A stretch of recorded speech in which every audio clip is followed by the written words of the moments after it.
My third guy plays some games. Alright, hi everybody.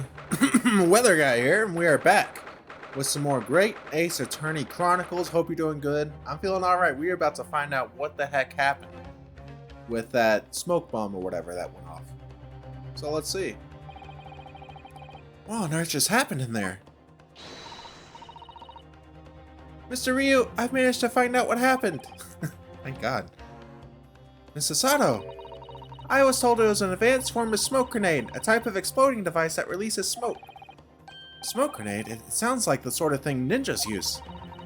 They're just making sure everything is safe now. I think the trial will start again before long. But who would have done something like that? The police managed to catch someone who was trying to flee the courtroom, apparently. Flee the courtroom? Why? Well, it's a young girl of around 15, I hear. Oh, that's a little bit older than I was expecting for some reason. For the urchin to be. A young girl? Then could it be the other passenger that Mr. McGilded was just talking about? My thoughts exactly. So he wasn't lying. Oh, what's become of Mr. McGilded, actually? There are so many things I need to ask him about, but he's not here. I think he was summoned to the prosecutor's antechamber to answer questions, along with the young girl. Who is she, I wonder? And what was she even doing here at the trial? She was taking a huge risk, and for what possible benefit to herself? There's another matter that's troubling me. What's that? The 20 pence. Oh, according to the coachman, Mr. Beppo, he took 4 passengers that night at a fare of 5 pence each, which means the urchin would have had to have snuck on there. That comes to a total of 20 pence exactly, but now it seems there were in fact 5 passengers, which means the figures don't seem to add up again. She's right. That is strange. Counsel for the defense, kindly proceed into the courtroom. The trial will recommence in 5 minutes. Oh, thank you, officer. We'll go in straight away. Well, whoever she is, I imagine this young girl would be asked to take the stand and testify now. I really can't imagine what she's going to say, but it could alter the whole direction of the trial. Very cool. Very cool. Hope y'all are doing great, by the way. I'm feeling pretty good. I just had a Subway sandwich. They have this fiery meatball sub thing that I quite enjoy now. And tonight we're going to go look at Christmas lights. Feeling good. We'll know soon enough, Mr. Sato. And I'm also going to start playing Path of Exile 2 maybe today, so I'm excited about that. Yes! Feeling good, though. Very full of food. 18th February, 1 p.m., the Old Bailey Courtroom.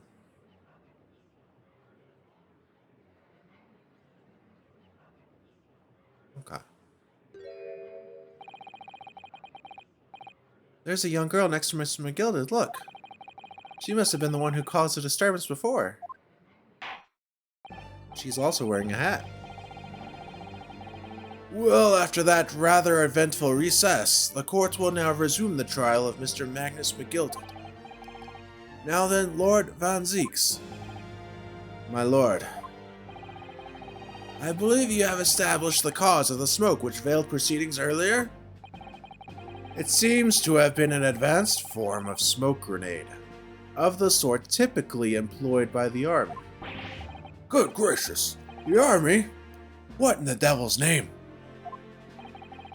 It was an elaborate attempt by a young girl to cloak her escape from the public gallery, but she was caught. And now occupies the stand. Your name, girl? Are you responsible for the smoke grenade which induced such pandemonium here in my courtroom? What is the meaning of this deplorable behavior? If I may, my lord. Yes, Mr. McGilded.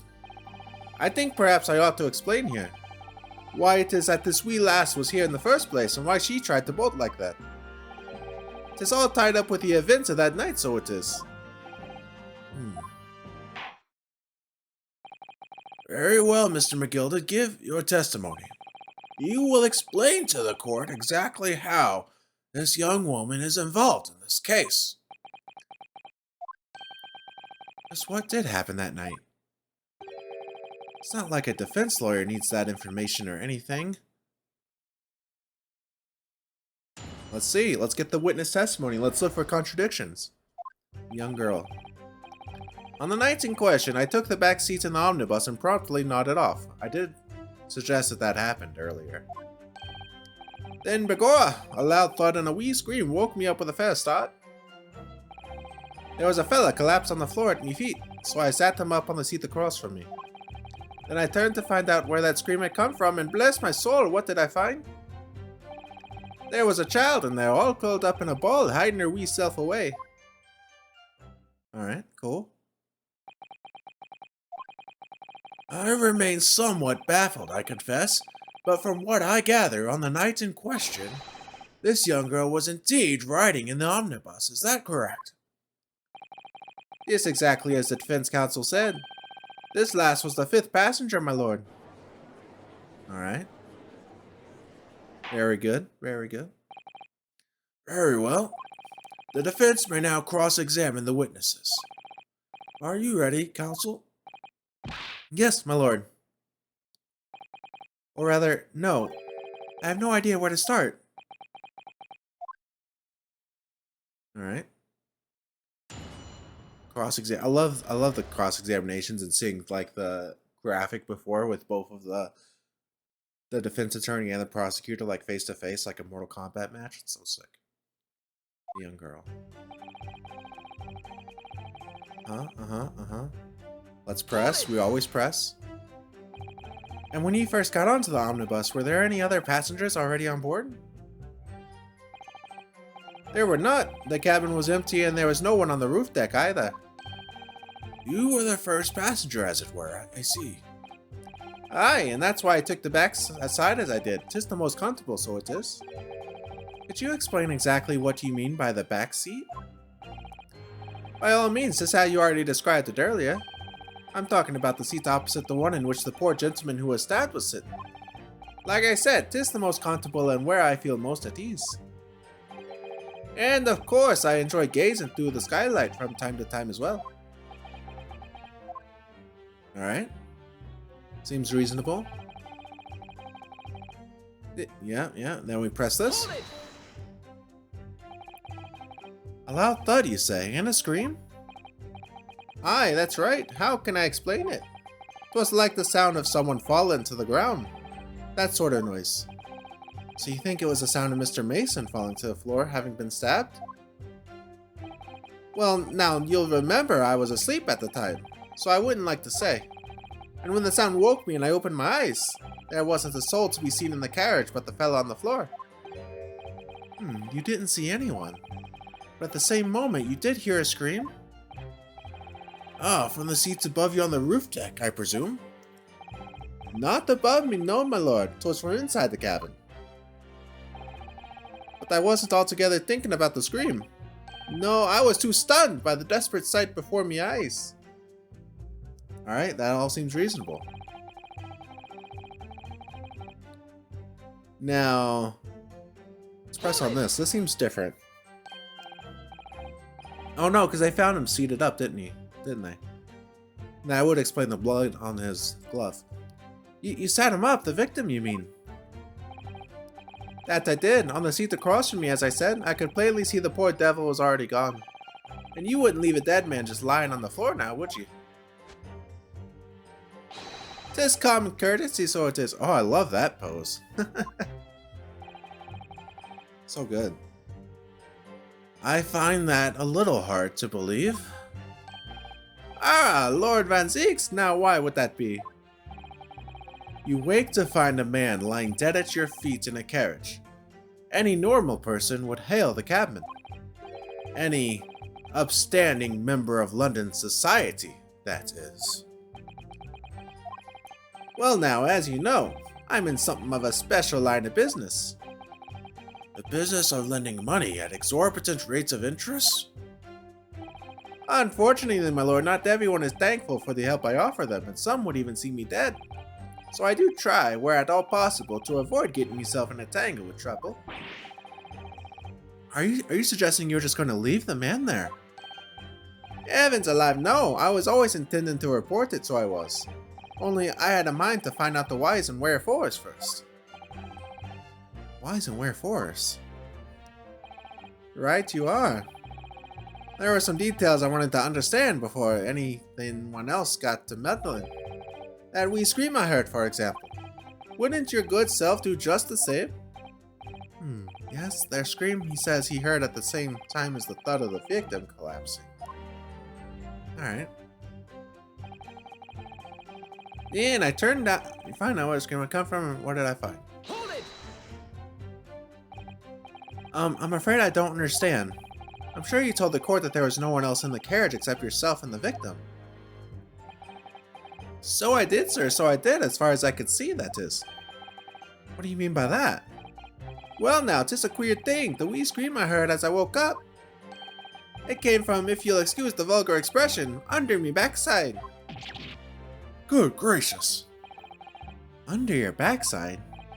And when I lifted the seat on which I had been sitting, I found there was a wee cubbyhole there for storage. Mr. Rio, we can examine the omnibus ourselves, remember? Yes, of course, the whole bus was submitted as evidence. This would be a very good time to have a thorough look around inside. And that's when I found her.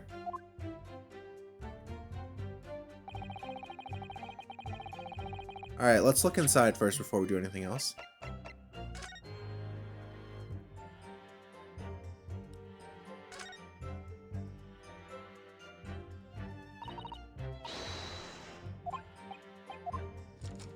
See what we see.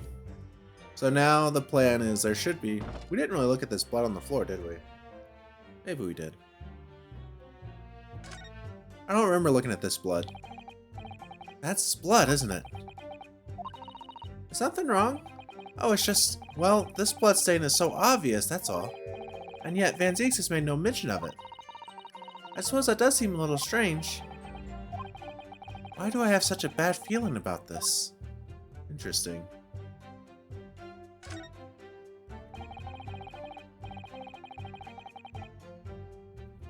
Uh-huh. We already had this conversation before. So I think we mess with the handle. This seat has a handle, it seems. There we go. This is a storage compartment, but there's nothing in here. It's totally empty. Something doesn't seem right here. I can't put my finger on what it is. Anything else if we click it again? Okay. There's not one on this side. Okay, let's get out. Let's go back to talking to our buddy.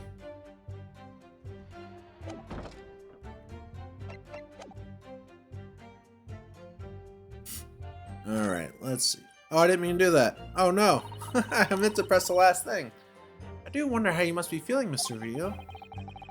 Being the defendant's lawyer and yet finding myself as stunned as everyone else at his testimony? Let's just say it's... trying. We certainly had precious little time to talk to Mr. McGilder before the trial. But we mustn't be dispirited. We must just try to learn all the facts we can. When we arrived in London this morning, I didn't see my day panning out like this. Mr. Rio, no grumbling, even in your head. How did you know?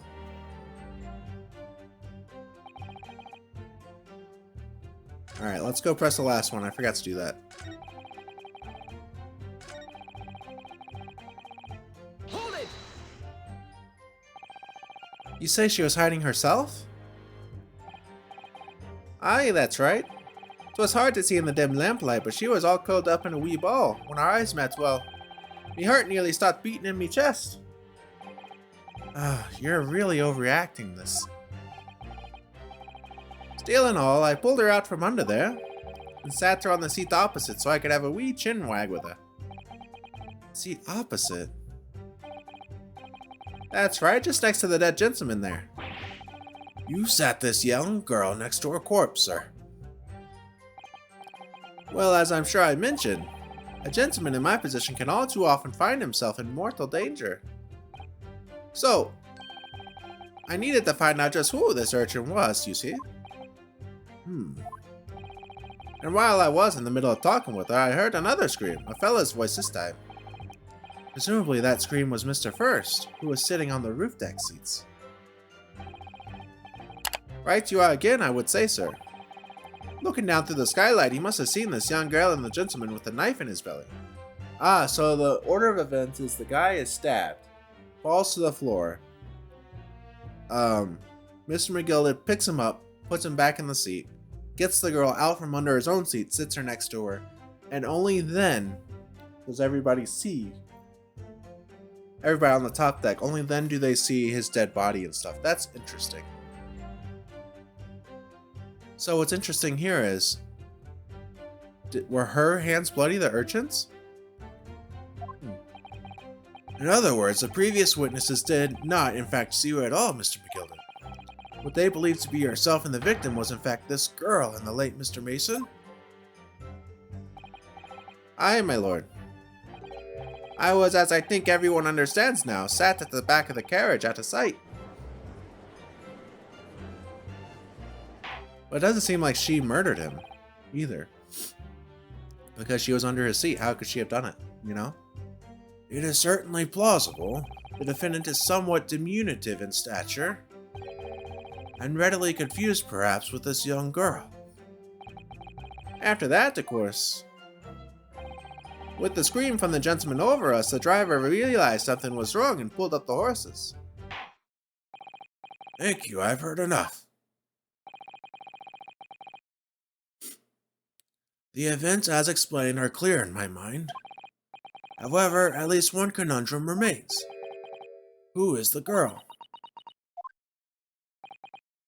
Her name is Gina Lestrade, my lord. She's a chancer, earns her crust among large crowds, relieving people of their purses. What's commonly called a pickpocket. What? This girl here, a petty thief?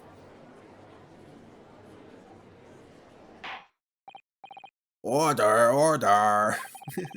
Is this true, Miss Lestrade? Miss Lestrade, you will answer the question. Oh my god, she has a gun! Holy shit. How dare you? What is the meaning of this? The girl, she's gone. Open your eyes. I'm over here. Oh god, I can't give them the same voice. Oh no. What voice does she get? I don't know. That's sort of tough. I'm over here. I'll just make it a little bit lower, I guess, and higher pitched. Like quieter and higher pitched. Good gracious, how? What was the point in that little sidestep? I know what you lot are thinking. Grown-ups are all the same. This dirty little dipper, you'll say, slipped up and got caught on the job. She got herself backed into a corner, so she knifed the gent. Go on, that's what's in your heads, ain't it? No, not at all. This is a court of law. We're here to determine the truth, not cast... Maybe her voice should be a bit more different. I don't know.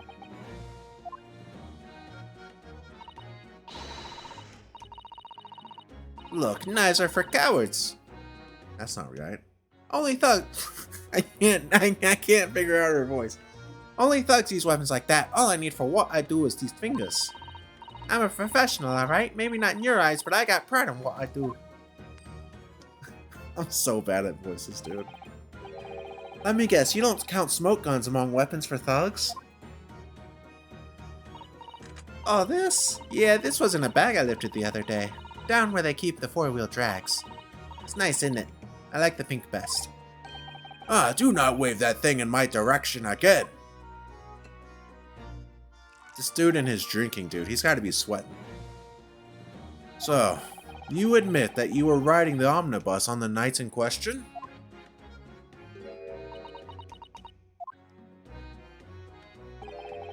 This alright, lass. You can tell them the truth now. Alright, yeah. It's just like the Irishman said. The court accepts this girl, Miss Gina Lestrade, as a valid and significant witness in this case. Accordingly, young lady, we will now hear your testimony, if you please. You will tell the court exactly what happened in the omnibus on the night in question. Alright, if I had to. Alright, let's hear her testimony, baby. She looks pretty cool. I like her style.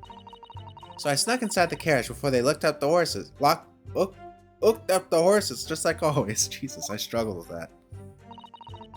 What I did was a right to a waste of time. I got nothing to show for me troubles that night. I'll tell you, you can't see a blind thing in that hiding place. It's pitch in there. And after a while, I hear this loud bang. Nearly jumped up me skin, I did.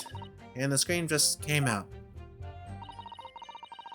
It's because of that, this swell found me. He did help me get away, mind. Okay, that's the voice. It's his voice, but not as excited. It's not as jovial. That's what we'll do. Yes, he let you go? I fail to understand why you would let this street urchin go, Mr. McGilded. Oh, 'tis simplicity itself, my lord. You see, she couldn't possibly have killed the other passenger. I knew that for a fact. How?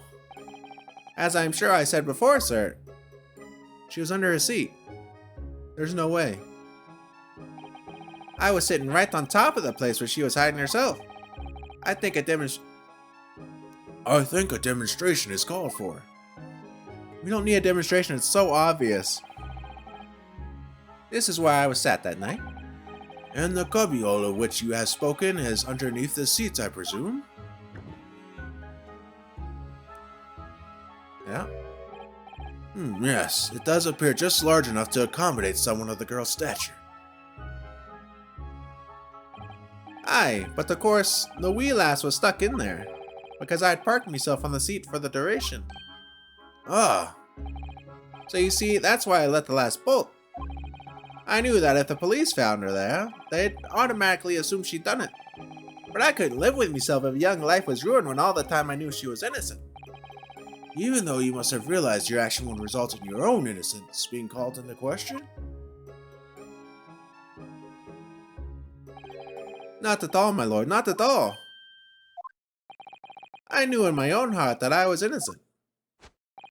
So I thought it was worth taking a punt on my own good name for the sake of this less fortunate lass. My goodness. What a perfect gentleman. My lord, this fine example of a man cannot possibly be guilty of a heinous crime like this. I'm ashamed of myself for ever doubting you, sir. Oh man, we're all the way on the innocent side, aren't we?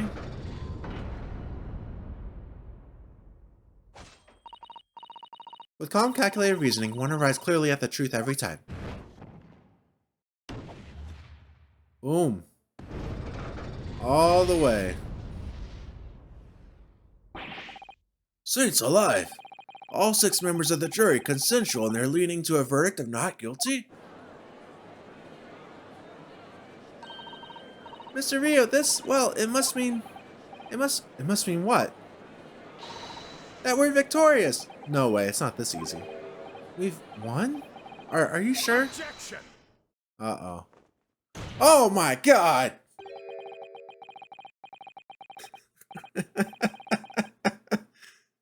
If the sight of my iron-heeled Wellington offends, pray do forgive the discourtesy. Yeah, that's the guy's catchphrase. If the blank blank blank offends, forgive the discourtesy.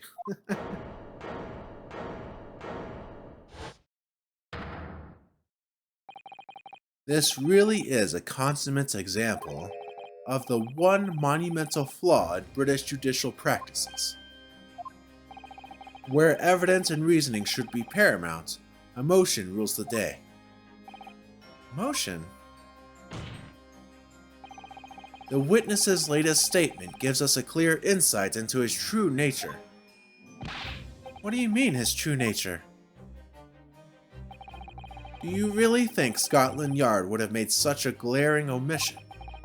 After the incident, the omnibus was comprehensively searched by officers of the police. Obviously, the interior of this cubbyhole, as the witness put it, was included in their investigation. The compartment under the posterior seat was full of the coachman's belongings. It's noted in black and white here in the police report. Oh, it was full. Oh boy. Good lord. The evidence has been tampered with. In order to corroborate Mr. McGilded's story, someone has unlawfully removed everything from under the seat. What? The opposite could have happened. Maybe. Where something was added and then taken away. I don't know. How could such a devious contrivance possibly have been effected, Counsel? Naturally, we must acknowledge the deficiencies of the constabulary in allowing this to have happened. However, I assure you, when the omnibus was wheeled into the courtroom this morning, the compartment under the seat was not empty. Well, my Nipponese friend? Me? When the carriage was submitted as evidence, doubtless you examined it in fine detail, as would any self-respecting practitioner of the law. Pray, what did you find the condition of the underseat compartment to be? Oh, to be sure, the young gentleman will be able to clear out this up in a jiffy. Sorry? Did we look before? I don't remember. Go ahead, you tell the court now, fella. How this is an all elaborate excuse by the desperate Lord Van Zeeks. Oh, I don't know. Well, counsel, do you have something to say on this matter? How am I supposed to answer? What can I say about the state of that little compartment under the seat in the omnibus?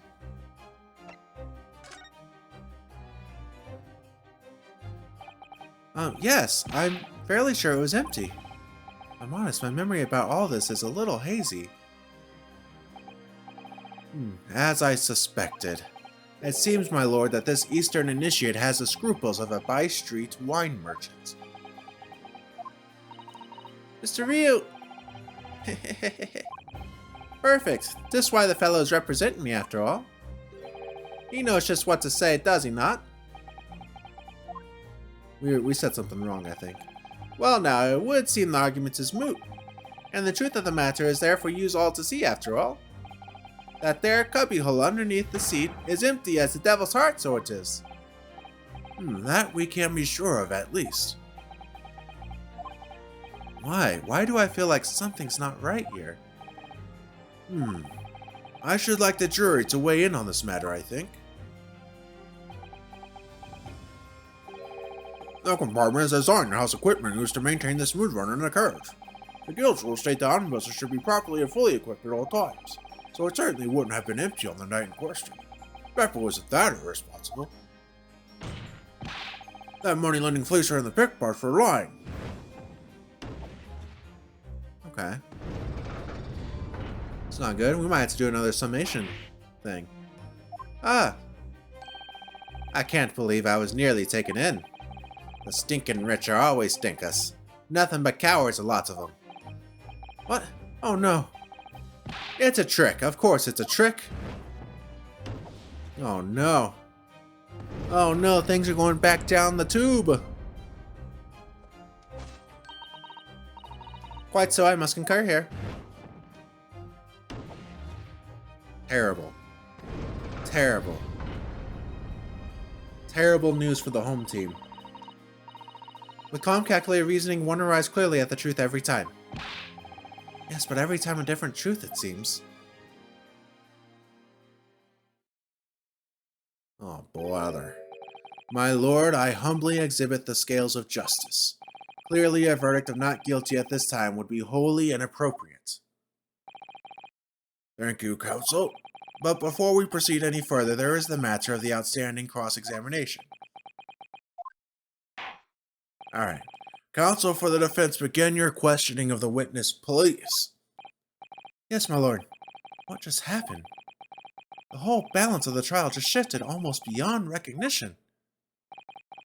The Reaper of the Bailey is at work, it would seem. Alright. This is a lovely place to stop, actually. I know it's a little early, but I'm expecting my wife home soon. So we're gonna do this cross-examination next time. And man, we're gonna see what happens. I still honestly have no idea who did the murder. I think there's a chance it's Mr. McGilden, because nothing else seems plausible so far at all. Yeah. Thank you all very much for hanging out. I appreciate you so much. Y'all are the best. Y'all are amazing. And take care of yourselves. Take care of others. Peace out.